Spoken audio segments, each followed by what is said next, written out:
যে টোলটা সেইটা এই সামনে চলে আসবে, যে টোলটা আছে এই টোলটা এখানে চলে আসবে। আর গাইস আমরা চলে এসেছি চুচুড়া ফ্লিপকার্ট। এই যে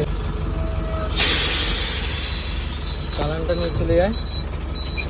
এন্ট্রিটা কত ক্যামেরা দেখ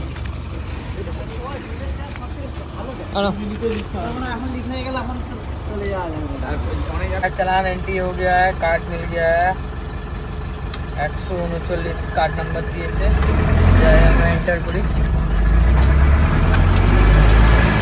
फ्लिपकार्टे এখানে আমাদের চালানটা জমা করতে হবে। চালানটা এখানে 10 নম্বর টাকা চালানটা জমা করে দিই।